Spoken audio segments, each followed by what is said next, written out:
Hey guys, and welcome to today's episode of Give It the Beans. Now, it is my absolute pleasure to introduce to you the UK's #1 posing coach. It's the one and only Emma Hyndman. How are we doing today, Emma? I am fantastic. Firstly, thank you so much for having me on. I'm super thrilled to be here. I'm excited. Not a problem. It was actually at the request of quite a few of our clients who work with a lot of bikini girls, and they all wanted to learn from the best. But Yeah. I understand that there's some listeners that are perhaps new to the game, new to bodybuilding, and they maybe perhaps have been living under a rock and they don't know who Emma Hyndman is. So, what I wonder, could you give us? I'm not going to say it brief. I want a good introduction of Yeah. who you are, your journey within bodybuilding, Yeah. where you kind of how you got to where you're at to date. Yeah. Okay, so I previously was a professional dancer, and I did professional training here in Leeds and also in New York, where I lived for a little while. When I got to about the age of 27, I'm now 34. I crossed over into fitness. I started to realise, dancing doesn't really pay the bills. I love it because it's my passion, but I'm getting a little bit older now. What am I going to do with my future? So crossover into fitness and personal training. And at that time, the first gym that I worked in was called Fitness First here in Leeds. And I worked around two personal trainers that were also bodybuilders. And I was really, really impressed by them, really inspired by them. And I used to look at them and think, oh, I'd love to do that one day. I would absolutely love it. And I decided that I just thought, I'm going to do a show. And my two friends that were bodybuilders, they said to me, and my friend Ricky Moore, who's he's a great PT and bodybuilder here in Leeds, he said to me, let's do it. Okay, then, let's do it. So I thought, okay, here we go. Knew nothing about it, hadn't even watched a show. At that time, you didn't have, there wasn't heaps of content on social media. There was no Instagram. YouTube, few and far between. If you wanted to look at something, it was probably something from the 80s. And I just, kind of went into it pretty blind. So did my first show, which was the NABBA UK, and it was Tone Figure. At that time, there was only really NABBA and UK BFF. And you pretty much found that gyms were either NABBA or they were UK BFF. Right. My gym was NABBA, so it wasn't even an option for me to go and do UK BFF, which obviously in UK BFF, you could have started with bikini. So it went bikini and then figure. NABBA didn't have that, so I went straight in at toned figure. My first show, I was like a sponge. The posing, I mean, I'm sure if people haven't seen some of my my first posing pictures to now, the posing wasn't even that great then. I had stage presence because I was a dancer, I was a performer. I loved being on stage, but as far as the posing, the craft of it, I was clueless. Like I remember being on stage, and luckily because I am a dancer, looking at the other girls who at that time, your tone figure girls at the very top, you had Kelsey Young, Charlotte McGill, Nikki Bentham, and I remember being like wedged in between these two amazing tone figure girls who were very, very experienced, and they definitely done a few seasons. And I remember thinking, they're not doing the same quarter turns as me. And I just thought, okay, I'm just going to try and copy them. So it was a huge eye opener. The bikini wasn't as it should have been. The tan was way too light. The makeup wasn't stage heavy enough. The posing wasn't where it should be. The physique wasn't where it should be. And I think in that first show, I placed seventh, which obviously isn't a placing. You only really get top 6. And I did happen to win best presentation. So I thought, okay, I'm onto something here. So immediately I got recognition for my posing routines, which also now looking back in hindsight, they were way over the top to what they needed to be. They weren't even necessarily a posing routine. It was definitely more like an acrobatics routine with a few poses thrown in the middle. Sure. So that was really the beginning of the journey. So that was 2013. And for 3 years, I didn't miss a season. I competed every single season. Now, in hindsight, probably should have taken a good 6 to 12 months off. Yeah. But me being me, and having that, I think it's like, I don't know if it's a dancer's or an athlete's mindset. I was just like, I'm just going to keep going. I'm just going to go again and again and again and again until I start to see the results that I want. So over the course of those 2-3 years, slowly built my way up the ranks, because I think there's that definitely plays a part in it as well. You become more experienced, you kind of know your competitors, and after every single show, I'd sit down. The show was always on a Sunday. I'd sit down with my coach at the time, and he was a photographer, so we used to sneakily go in and take pictures at the front as well. So it meant that I actually had, on a Monday morning, you know, the fire's still lit. I'd go in, we'd sit down, we'd look at the pictures, and I would be able to see where I was going wrong, what I needed, what the winner had that I didn't have. Okay, so now I know I need more shoulder cap. Okay, I need to improve on the lower half. I need to bring the glutes up. The quads need a little bit more outer sweep. So that's really something that I applied after every single show, and I just continued to just improve on the physique as much as possible. Took me 3 years to win, which a lot of people find it hard to believe. And I'm like, I've been there, guys. It probably took me twice as long. But there wasn't really online coaches. There wasn't the information that there is out there now. There definitely wasn't any posing coaches at all. You really had to be self-taught and kind of figure it out for yourself. And the only way you could really learn was to go and watch the shows or watch the girls or stand next to them. So ironically, the first show that I won was also the first show that I ever did. So I won the NABA UK 2016. And then once I got that first win, which I actually remember saying before that show, if I do not win this show, I'm doing something incredibly wrong. Like I was this close to throwing the towel in, and I was slowly working my way up the ranks. I'd gone from not placing to 6th to getting 4th, and then 3rd, and then 2nd. And I was like, oh, it's coming, it's coming, it's coming. So won the NABA UK, and then after that, I went on to win the British.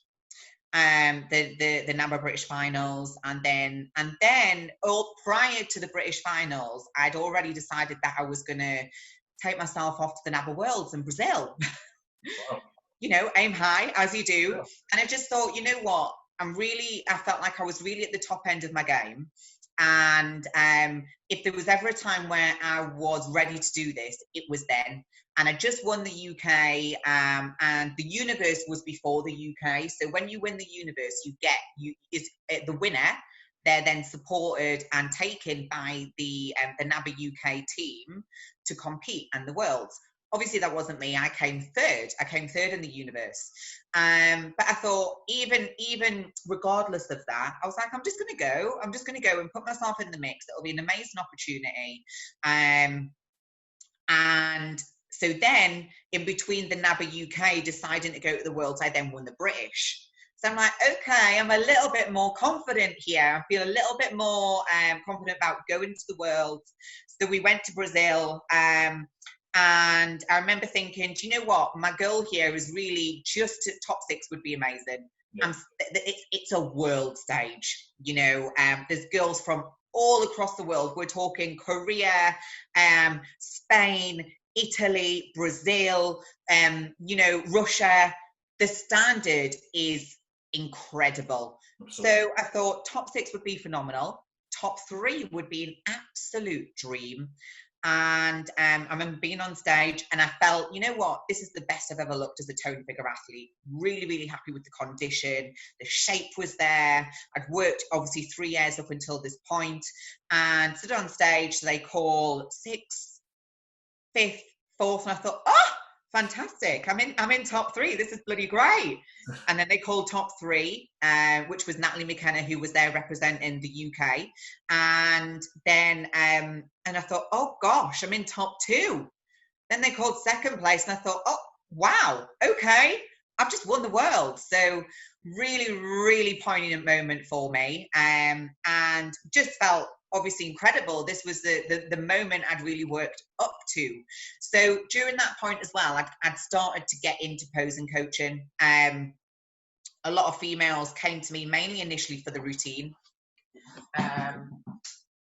So So I started to work with mainly, they were more trained figure females, and they were just coming to me to run a bit of an eye over their pose and routine. As I started to work with them, I started to go, oh, just try and move your arm here, or just try your foot position here. I wonder what would happen if you just stick your butt out a little bit more. Yeah. So I naturally started to adapt their posing, because I had an eye for the shapes and the angles, just simply from my dance background. Over time, that just kind of organically grew. So we're at around about 2016 now. So I've won the Worlds. I'm starting to build the posing side of things. I'm also still personal training. That's going really great. Not really dancing anymore. And then I kind of get to a crossroads where I start to think posing's becoming really, really popular. And it's almost another crossroads. Do I just focus solely on the PT because I need to just do one thing and to make a really great success of it? Or do I choose the posing? What am I more passionate about? The posing. I'm creative, I'm in the studio, I'm working with different people all the time. And also, as a massive part of my background is that I teach, and I was a teacher for 10 years throughout dancing, and I taught everyone from little tiny teeny boppers to pro dancers and everything in between. So I've got that skill as well. So I'm like, okay, I'm going to try and make a business out being a posing coach. Also at this stage, throughout 2016 in the run up to the Worlds, I started working with a mindset coach, a performance coach, mainly for the Worlds, just to really cultivate that champion mindset. Sure. Which was already installed in me, but I really just wanted to mold and develop it and almost like water and feed it as much as possible. And that also then crossed over into business. So then I started to get more confident about, okay, yeah, this is what I want to do. This is what I'm passionate about. I'm going to make a future out of this. So I decided to take on my own premises. I had a posing studio built, and also within the posing studio there is a PT facility as well. So I thought, okay, so I can still personal train, but I can really start to bring up the posing side of things. And then I'm like, okay, I need to brand it. Need a branding to build business. Yep. So the Posing Pro was born. And then I think when you decide to fully commit to something, it's almost a sink or swim moment.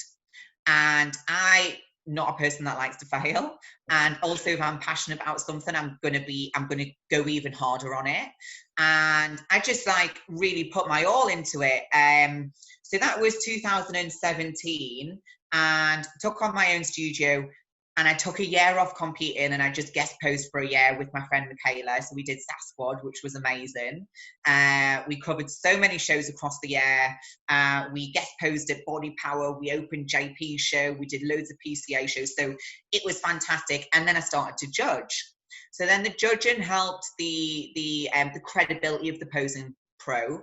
Yeah. And also then I just really started to just build the brand as much as I could. And I think one of the key aspects in that is just giving as much value and content to everyone that wants to hear it. So that's something I still do to this day. I try and give as much free help and advice, so people can go away and really start to master their own craft as well. And then so as I was building the Posing Pro, I then decided to go and try and get a pro card. And I worked with Jordan Peters, and we, at that stage, I'd just taken on the studio. I decided to start training to move a category up as well. So then, the goal and the focus on that also switched and changed. So it meant everything had to step up a little bit. And at the same time, so my days were get up, do cardio, get on that Stairmaster in the studio, come home, do my check-in with Jordan, get my meals done for the day, then go to the studio and work all day. And obviously, when you're building a business, you can't do anything less than 100%. Yeah. So there was no option to pick and choose when I wanted to work. There was no option to do 4 sessions instead of 8 sessions. I'm trying to build a brand and a business, and that's going to be my livelihood. So everything that I do now is crucial. So I just thought, okay, Well, good job you've got no social life right now because you are fully in prep. So my days were literally train, coach, train again, come home, do emails till like 1, 2 in the morning, and then same again the next day. And I did that for about 9 months. Got the pro card. So got a pro card in PCA, got their first ever athletic figure pro card. And then right after that, I got my IFBB figure pro card as well. So that kind of brings us up to present day. That's the journey. A long one. I love it. And you know what I think that shows is that you really came through the trenches, shall we say. You know, you came from a time where bodybuilding wasn't all about Instagram and who could take the best like butt selfie in the mirror. All the way there was none of that. All the way to now. So I think that the brand you've created is awesome, and anyone who's anyone within bodybuilding knows who Emma Hyndman is and knows that she is the shit. Oh. You know what I mean? And across the board, across categories, across federations, whatever it is, you know the ins and outs of every single pose, the mistakes, the common things and whatnot. And I know that the listeners will gain a huge amount of value of what we'll speak about today. So yeah. I just thought the passion you spoke with when it came to your whole journey and how you were invested with it, you have to just, I'm sitting here, I'm just like, I just fucking respect the shit out of you for everything that you just said. You know what I mean? So I just want to get cracking straight on. Yeah, let's go for it. Now, what I'm thinking of is there's a lot of beginners out there listening that have just got into bodybuilding. They've seen their pal has went on stage. They've done a year or two's of training, and they're thinking, it's my alarm. They're thinking, you know what, I'm going to try this. But they just start a prep like you did. You know, say they start, I'm going to do a show 20 weeks out. And then they think, oh, wow, but I've got to do this posing thing. What's that all about? Now, we know that's what you're all about. So can you kind of discuss on someone, if they're going to think about competing, when should they begin to pose, in your opinion? And how long should they perhaps, you know, practice and whatnot in the lead up to that show? Yeah. So the moment you decide that you want to compete, you change your mindset towards training. You change your mindset towards food and how you're eating and what you're eating. So really, ultimately, posing needs to go hand in hand with that. The quicker you master something, the less work you've got to do further down the line. So my advice is always, the moment you decide you're going to compete is the moment you start learning your posing. Get ahead of the game. Get the hard work done now, because I think a lot of athletes, especially males, sometimes underestimate how hard posing is. Yes, 100%. I can see that from first hand.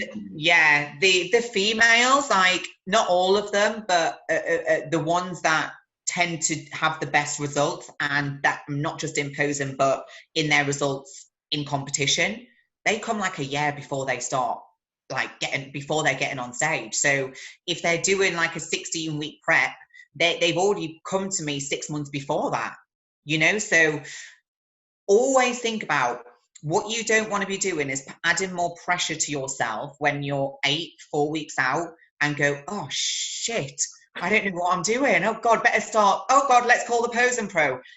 I cannot tell you how many mails I get at 4 weeks out going, please, can you squeeze me in? I really need to learn my pose and it's in 4 weeks time. Oh, you guys drive me around the bend. But yeah, ultimately, the moment you decide you are going to do a show, that's when we want to start practicing. Now, for your second part of the question, how often? This varies from person to person. Some people, they can pick up quite naturally, so they tend to move and progress a little bit quicker. Some people, it might need breaking down and a little bit more time, patience, and persistence. So that means you've got to practice more. Now, for me, I am the type of person, I want to bring my absolute best on stage. Now, am I going to bring my absolute best on stage if I'm only practicing my posing twice a week? No. Am I going to bring my absolute best if I'm practicing every single day? Yes. So for me, that would be my advice. Practice as much as you need to bring your level of perfection. I want perfection.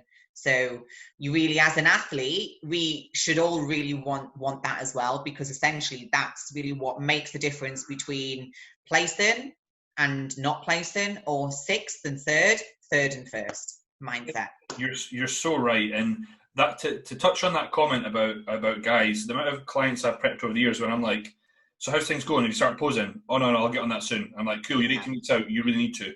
12 weeks out. How's that posing? Oh yeah, I'll arrange it. And then next thing you know, it's show day, and they do one round of quarter turns, and they're gassed. Yeah. I'm like, you can't keep your lower abs in. We're fucked. Yeah, exactly. And even more so for the guys, they should be the ones that are drilling it. You know, so when you're in those final 4 weeks of prep, you should be so gassed in your posing practice that it almost becomes part of your cardio. Yeah. Because you know yourself, once you get on stage, it's not the same as being at home in front of your mirror, you know, or in front of your partner practicing. You've got excitement, adrenaline, nerves, lighting, you know, the body's under a different kind of pressure. Are you ready for that pressure? Can you hit all angles when you are under that pressure? Because if you've not been drilling it 5-10 rounds at a time, it's not ingrained in your in your long-term memory. And that's, I think, where a lot of people go wrong. They practice it a bit and no pressure, no lights, no camera, no action, and they're fine. But the moment you step on stage, a lot of it goes out the window. Well, that's the thing, right? So let's take the scenario where we've got, you know, whether it's a bikini girl or a men's physique guy, all they do is they spend time practicing in the mirror, in the mirror, in the mirror, in the mirror. And that's the only thing they do. So with your clients, do you get them doing it away from the mirror? Do they do it recording from their phone? Not from the selfie, I'm looking at myself, but turning the phone round. What sort of strategies do you do with that? I've got a few different strategies.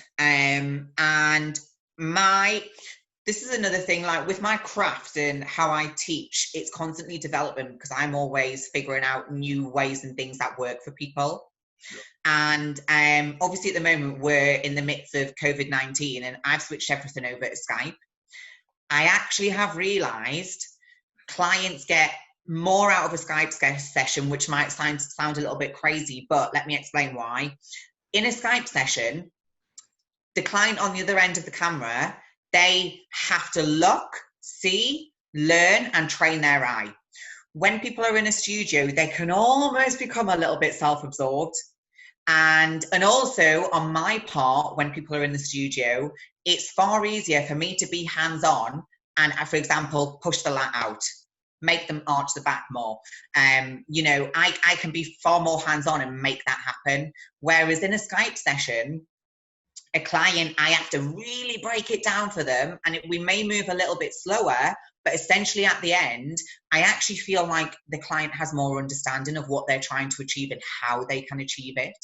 Yeah. So firstly, moving forwards, I will actually make Skype compulsory for clients because it is a great additional tool to the studio.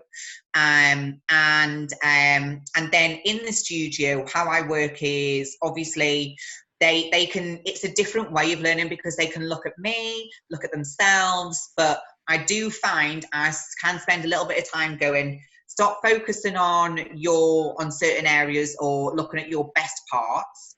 You should be focusing on your weakest areas and how you can improve those in the pose. But we get caught up in the mirror. We do. And I always say to a client, what's your weakest pose? Well, and generally it's that last quarter turn for you know, 90% of people, it's that last quarter turn. Oh, that's a bit of a weak side. I can't rotate as much.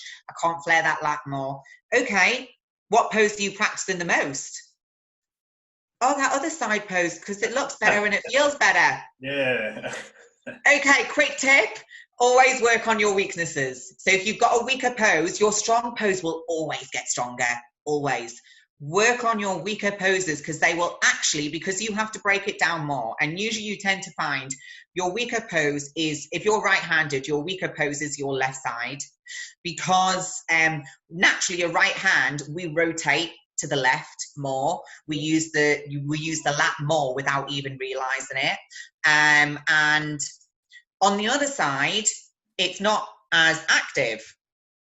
Yep. So that mind to muscle connection, that cognitive behavior, it hasn't got a strong signal. So you've got to really break it down. So if you can break down your weaker side and understand it, then naturally the stronger side, you will naturally start to break that down and understand it more anyway.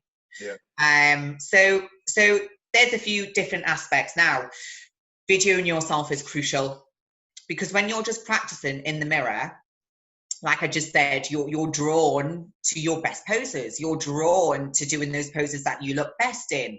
Now, when you record yourself and watch it back without a mirror, you will actually realize how much you are reliant upon the mirror. And what you have to remember is, on stage, we don't have a mirror. Yeah. So if you get to 2 weeks out and you start practicing without a mirror, I'll guarantee you all of the mistakes that you have noticed at 2 weeks out, you're not getting rid of them by the time you get on stage, because the body reverts back to type.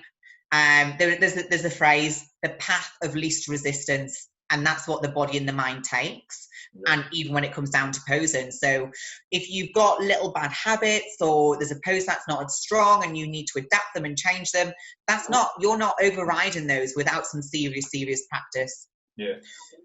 What I like, just to interrupt, is that not only do you come from experience, like, you break everything down so logically and so chronologically, is great.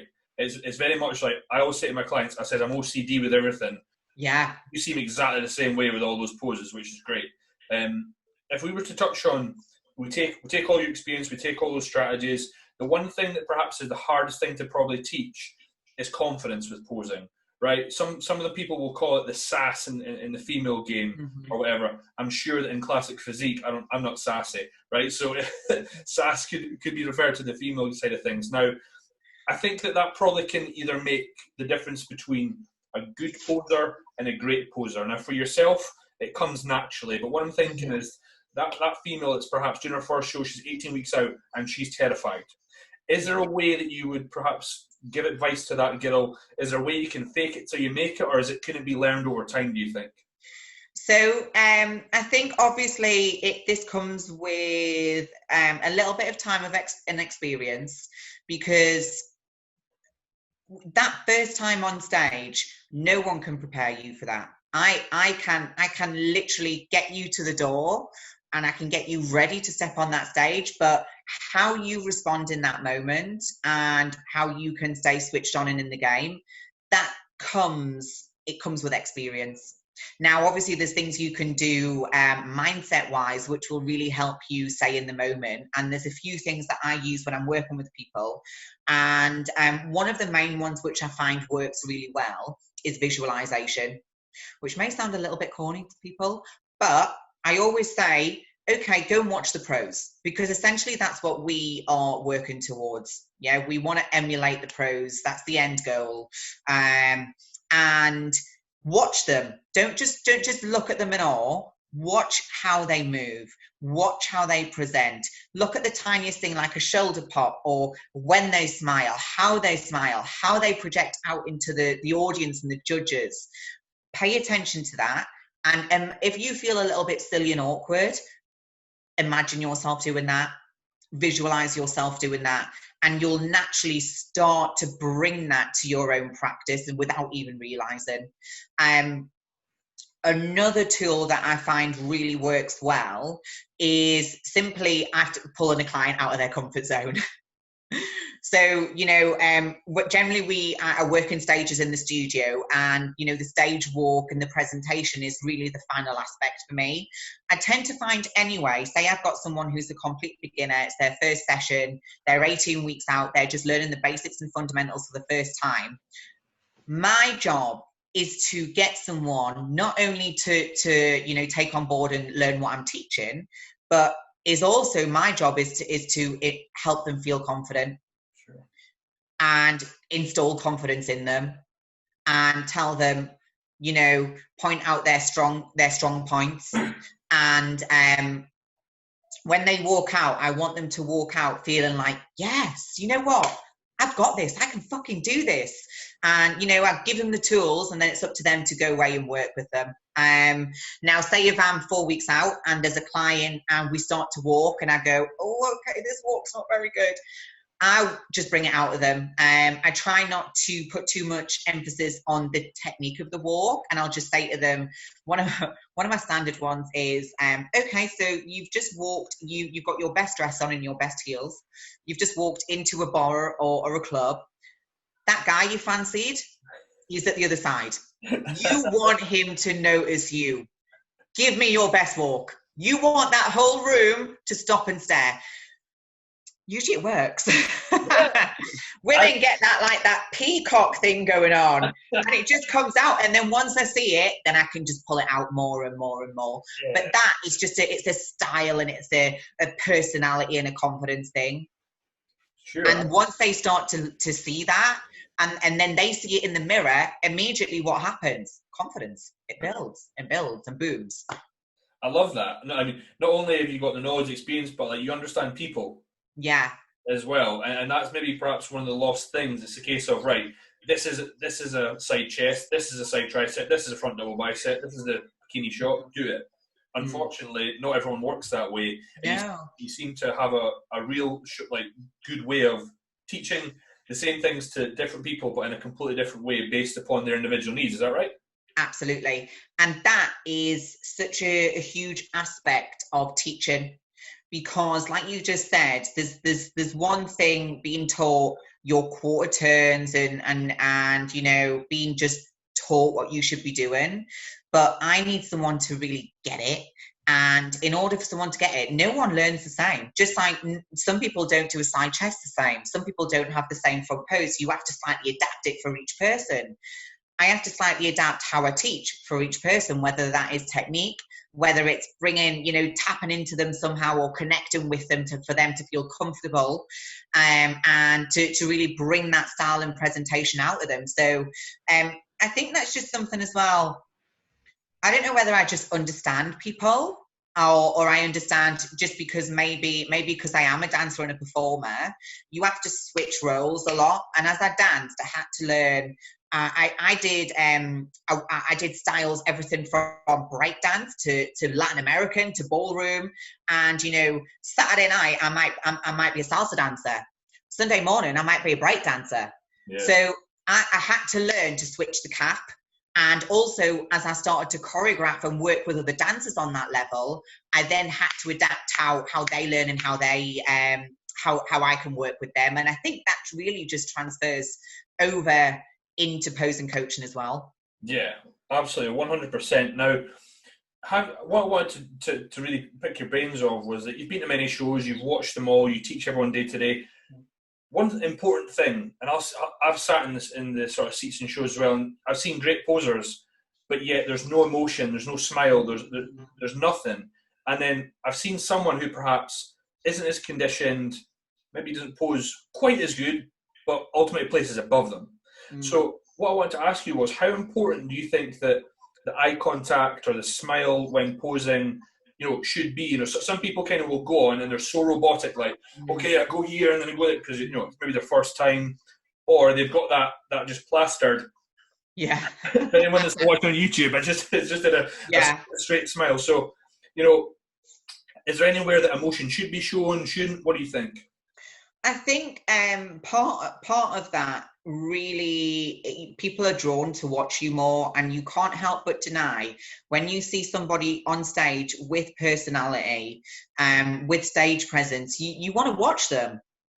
And you know, I mean, realistically, if someone has a better physique and they've got they're hitting the criteria better, really this shouldn't come into play. But I really think as you get into, you know, moving from amateur to pro, it does play a part in it, because when you're at that level, the physiques are so close between them because they're all pro level.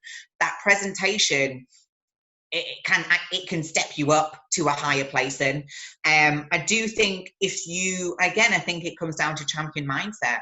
Do you want to step on stage and bring a whole package, or are you happy to just step on stage and just, you know, not worry about this or connecting with the judges and just showcasing what you've got? Now, that just comes down to each person's mindset, doesn't it? And how bad they want it. I mean, when I switched to figure, it was a new style of posing for me. very much so, very different to toned figure.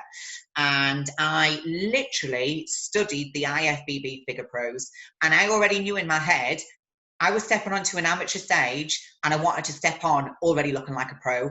So I watched how they walked. I looked at the moments that they connected with the judges.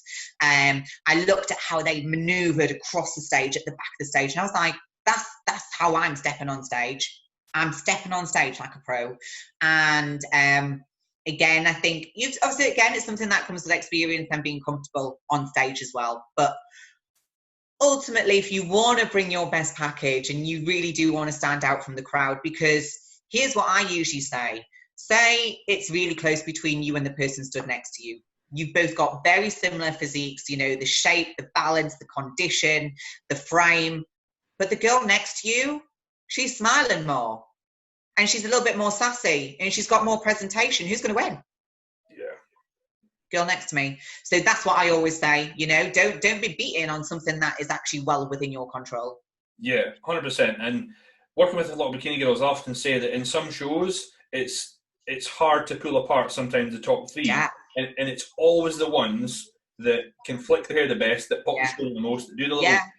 That I'm not going to try and do an example of that. Because gives a little pop. It's going to be terrible, but I think, as you said, you're instantly drawn to just being like, fuck. Yeah. And then makes them stand out. There'll be times in college where, like, my other coach Ali's like, oh, Vaughn, did you see her? And I went, no, I was too busy looking at them two because they were just giving it all this and whatnot. Yeah. And then, lo and behold, who's in the first call outs is the people that you were looking at. Yeah. We spoke about females, that whole, like, there's a guy in a bar and he's looking at you on the T-walk. Now, I actually know there's a lot of guys, especially men's physique guys, that will do, like, a T-walk or an I-walk and they're petrified. Or they go, eyes to the floor, to the front. How should they walk? Should they walk like, because what I would say is that if you told me to walk like, oh, there's a girl looking at you, I'd walk in a way that maybe people would say, Vaughn, you like fucking idiot, stop that. So how would you give that advice to some guys? For the guys, it's confidence. You have to walk with confidence, you know. Your energy should be open and out. And if that means, you know, you prick your chest up a little bit, you slightly don't pull the shoulders back, we'd maybe do that in a bar, but, you know, you're slightly popped, you're engaged, the midsection's tight. It's a level of engagement. It's not necessarily walking with the lats pulled out and the arms out. And what I tend to try and bring out in the guys is that almost imagine you're like a catwalk model. Okay. And again, it might seem a bit, you know, a little bit cheesy, but essentially it's trying to get someone to vision themselves like something else. Yeah. And once they start to do that, again, they start to emulate it. And I tend to find with the guys, they naturally find their own swag. So the girls have sass, the guys have swag. And you tend to find once you kind of explained it to a guy, they're quite good at watching you. And I use the same technique. Go away, go and watch the pros. How do they walk? Oh, I hadn't even thought about how the pros walk. Go and watch them. Try and just emulate yourself looking like that as well. So there's definitely an element of swag for the guys. And it's just making sure that because I think as well, what you do in the studio, you want to do that times 10 on stage. Yeah. And naturally you tend to find that happens. Yeah. So, you know, just making sure, pull yourself out of the comfort zone, even the studio. You know, if you feel uncomfortable in the studio, because I get some clients that say to me, oh yeah, I'll bring it on stage. Like I'll smile and I'll do this. And I'm like, no. We need to bring it in the studio, because if you feel uncomfortable in front of me, and I'm here, I'm on your side. I'm here to help you be better. I generally find that they crumble on stage. Yeah. Because they think they're prepared and they're not. See, I've got zero swag. That's why I just did men's physique once and then took 3 years out and did classic physique. Classic is like a swag style in itself. It's in a whole different league. Yeah, it's that like understated, regal style of posing. I think that the way I described it is, like, I haven't got men's physique swag, but I can be a bit of a graceful ballerina in classic physique if I want it. Exactly it. And that's what That's how I describe it. Now, Yeah. what I wondered, you work with hundreds of men and women, or you have done over the years, maybe probably thousands actually. Now, what we'll probably see is we see a lot of men and women in the gym. They train really hard. They've got an awesome physique, but they'll go to a show. They're interested in it. They go to a show, and then they see the bikinis. They see the T-walk. They see the quarter turns, and they instantly go in their head, I can never do that. Now, what would your advice be to those girls? You know, they're sitting there in the show, they think, I'm just going to look stupid up there. Now, you mentioned confidence a whole lot throughout this episode, and I think that you know a lot about women in general. Do you get, to add to that, do you get women that perhaps show up to your sessions and they're literally petrified to do it? Yeah. And if so, what do you do with them, or what would your advice be to someone out there who's sitting there going, I just think I'm stupid? I am the biggest worry I tend to hear from athletes is the posing routine. Oh my God, I've got to do a posing routine. Oh my God, I've got to dance on stage. Whoa. Let's learn to pose first, because don't worry about the routine side of it, because essentially we work to your strengths and all we do is showcase your best. That's your opportunity to be on the stage by yourself and just work through your best poses, and we put some nice little transitions in between and we do it to music. It's not daunting, doesn't have to be backflips and splits and whatever else people put in there. So first of all, it's just putting their mind at ease with that. Don't worry about it. Like, let's just learn to pose first of all. I also get people that come into the studio and they're like, oh my God, I'm so nervous. Like, I'm nervous to be in here with you. I'm nervous that what I've got to learn. What about if I'm no good? And I literally straight away, bam, let's nip that in the bud. You're here to learn. I'm here to teach. Trust me, you're going to walk out of here feeling so much more confident after this, because generally as well, when someone is a first timer and they come into the studio, they have never been shown how to pose correctly. So they've actually never seen their physique, how I teach them to present. So immediately as we're working through the quarter turns and they're picking up that lat flare, they're seeing that, oh, actually I've got a nice I've got a nice X frame, or oh, actually I've got really, where did those lats come from? Guaranteed, someone who walks in who is feeling nervous, they walk out and they're pleasantly surprised, and they're almost excited by that point. Oh yeah. You know, and I think as well, it all becomes clearer. They understand. They now have an understanding of what they're working towards, which then essentially people get nervous and anxious because an anxiety is not knowing what's in the future and what isn't coming, what is coming, and you don't know how to handle that. But as soon as they start to learn it and they go, oh, now it's starting to make sense. Oh, actually, I'm starting to look like a bikini girl. Yeah, 100%. Straight away. That little, like what you said there about, you know, you pop something and you go, oh, I could, like, I done a couple of posing sessions with Steph, and I still remember kind of like, I look and I go, oh, and it was kind of like you kind of smile to yourself, like, yeah, you're like, oh, didn't know that was there. Yeah. Oh, look at that quad striation. Didn't know I had that. Yeah. Yeah. Or what perhaps I like from a coaching perspective, sometimes of an athlete's came on board, they said about competing, and they send you like their first photos, just kind of sort of untensed, front side in the back. I go, right, we've got a wee bit to go, and another year and a half, 2 years of growing. And then they go to a posing session, they come back and I go, fucking hell. Yeah, you're like, oh, okay, you're a little bit further ahead than I realised. It does make such a difference. Such a difference. Yeah, 100%. But I think that, like, from my point of view, it was as a coach in my younger days, you know, I'd never placed emphasis on posing at all. I was always about, you know, are we conditioned enough? Are we going to be ready? Yeah. And I think that I was so focused on just like, right, just make sure my client doesn't go on stage like having too much body fat. Yeah. Whereas now I think that having just some experience, I'm like, right, that's going to be taken care of, because if they're not going to go on. We're just going to push it back. And from straight away, as soon as they come on board, I'm like, you want to do a show? Wait, like, are we ready to pose? Send me, like, with check-ins, with client come on board, I'm like, send me a photo of you doing your mandatories. Yes. You know. Yeah. So immediately they're starting to drill that in, you know. So, and I think as well, another thing that plays a huge factor is that competing has become so popular over the past 3 years, let's say. The standard has risen. Yeah. So what I brought to the stage in my first show would not be acceptable. It wouldn't happen. it's like it's very unlikely that that level of posing would happen, because now, firstly, there's so much information and content out there that's accessible for free. And, you know, because the level and the volume of athletes is higher and bigger, people are coming on stage for the first time. I mean, some of my first timers, they start a year out, they get onto stage and they look better than some experienced posers that I've been working with for maybe 2-3 years, because they've got a different mindset. Yeah. You know, these first timers, they're hungry for it. Yeah. And they're utilising every single tool that's out there. Yeah. I love the saying that's often that the wolf that's climbing the hill is hungrier than the wolf at the top of the hill. So yes. That's exactly what you can describe it as posing. So true.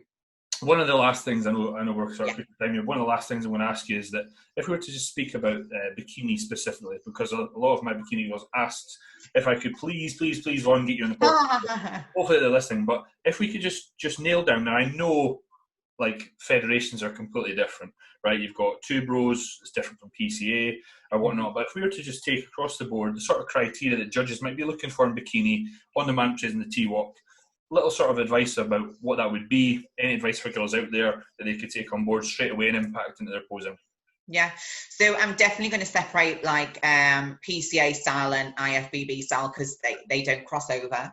So let's start with PCA. My first thing would be to really understand your posing criteria, really understand what the judges are looking for, understand the X frame. What is your X frame? Shoulders fully capped, highest, widest point is your top line, lats fully tapered, because the more of a lat spread we've got, the smaller the waist looks. That's what we want in bikini.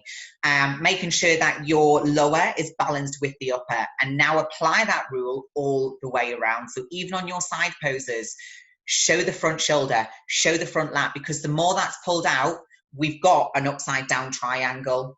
And that's what you want to apply to all of your quarter turns, because that will then give you the X frame all the way around. Try and get rid of any bad habits, you know, things that maybe make your lines and angles look off, i.e. too much of a bend in the knees. And if you cannot see a wide lat spread, the likelihood is that you're engaging your lats. So that would be for PCA. And then for IFBB, I would say understand, again, same thing, understand the posing criteria. It's not an X frame. They don't want to see, with IFBB, it's very much so about the style. Pay attention to the hand and the arm placements. It's very different to PCA. And just make sure that you understand what your half turns are, look at the style and the transitions. And probably one of the main things that I see in IFBB posing is probably, again, just, you know, distorting the angle too much, that it looks clear that, oh, that's not your natural physique, you're bending too far over, or the knees too bent, or what have you.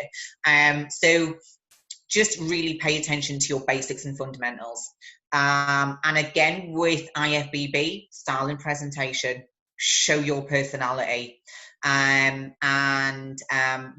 I think that would be it for both of those. Yeah, I mean, it is so different, right? You look at the IFBB one, like, you don't see much emphasis placed on the lats. It certainly looks to me just like it's focused on legs and then shoulders. No. When they turn to the rear, it's just kind of glutes and hammies that they're looking at, right? Yes. So from the rear, there's no lat spread. They're not interested. That's the whole reason the hair stays down the back, is because if you think about it, the level of condition that you see on those pros on an IFBB stage, there you can see hamstring to glute tie-in. So you've got to have a real level of condition to see that. Now, usually with females, we get extremely lean through the upper body before we get lean on the lower half. And the overall look of an IFBB bikini girl is they don't want to see heaps of condition and separation. Whereas with PCA, they don't mind that, because it's a smaller frame. You will look at the girls in the British file, and I always look at them, some of them going, fuck, lean, wow. But because it's on a smaller frame, it serves a purpose, you know, and you know, it works well for their criteria. But with IFBB, I don't want to see that. So don't flare the lats, and keep the hair down the back and really focus on the foot position and also the stretch and the engagement to show that hamstring to glute tie in as well. Yeah. So yeah, no X-frame. No X-frame in that rear pose at all. No flat front X-frame. And your front pose is obviously it's side face and not front on. Yeah, I absolutely love it. Now, before I ask you the thing that I always ask my guests, one thing I wanted to ask you is how empowering or how much joy do you get from that sort of when someone walks in the studio or on Skype and they go from what you can probably tell is quite a scared individual to then walking out like, as you said, like strutting like a peacock. Like, yeah. Could you sum up in a few words how that feels for you? Oh, do you know what? It just makes me feel so grateful that I get to do this every single day, and that I get to play a small part in people's journey, and I give them that confidence. And, you know, I really am able to show them how to be their best or bring their best on stage and share my passion with them as well. Yeah, absolutely. Sorry, that wasn't a few words. No, I absolutely love it. It was just a question that came to mind. Now, this can be bodybuilding related. This can be anything to do with in life. But what would you say in life has been your biggest lesson to date? And from that lesson, has there been any advice you would give to someone out there listening? So before I won my first show, I did the NABA Universe, and 4 weeks before that show, my dad died. And it was a real moment of, right, am I going to do this? Like, am I going to continue and try and make it through this last 4 weeks of prep? And if I do, this is going to be really fucking hard. But then I thought, you know what? If I can get through this and get on that stage, no other prep will come close to this. Yeah. And nothing's going to be as difficult. And in that 4 weeks, the dark places that I went to, I never had to revisit those again, because every prep after that, I realized how far I could take myself, and it would never feel as dark and as tough as that. Yeah. So my advice would be, when you think you are working hard, or if you feel like, you know, you can't work any harder, you can. Work harder, be better, improve more, bring your best. And that was a really, really huge turning point for me, because I think after that, I did nothing. I actually don't think I realized how much harder I could work and what I could maybe bring. And I think after that, and I think that's probably plays a huge part in finding that mindset of getting that first win, getting the Worlds, getting the British, and then, you know, just from there, kind of almost exploding as an athlete, because I understood where I could take myself. That's a truly inspiring story. Would you say that it was those sort of last 4 weeks that made you into the Emma Hyndman, the posing pro that you are today? Yeah, there's many factors, and I've always had a champion's mindset in there, but that moment really forced me to tap into that and even understand it even more. Sure. So definitely played a huge part, for sure. That's awesome. Now, for anyone listening out there that wants to get in touch with you, they're thinking, you know what, she floats my boat, I want to get involved. Can you tell our listeners where they can get in touch with you? Website, Instagram, maybe do book signings, which day they could sign. That'd be great. When the book comes out, I will let you know. Yeah. So yeah, you can, if anybody wants to contact me, find me, book in for a session, online posing coaching, any of the online tutorials, or the online posing course. Everything is on the website now. So all you need to do is visit www.theposingpro.com. You'll find it all on there. If you want to find me on socials, we've got Emma Hyndman, the Posing Pro on Instagram, and the same on Facebook, and the Posing Pro on YouTube as well. So I try and cover all platforms. Fantastic. Now, thank you for coming on to today's podcast. It was super valuable. I mean, it was super insightful for myself. And like, all I want to do now is just finish recording this and just go start posing. Get in that studio straight away. Get that practice going. Hopefully, everyone else will feel the same. Absolutely. So, anyone that listens there, I'm sure that you could agree that from Emma and myself, we say, give it the beans.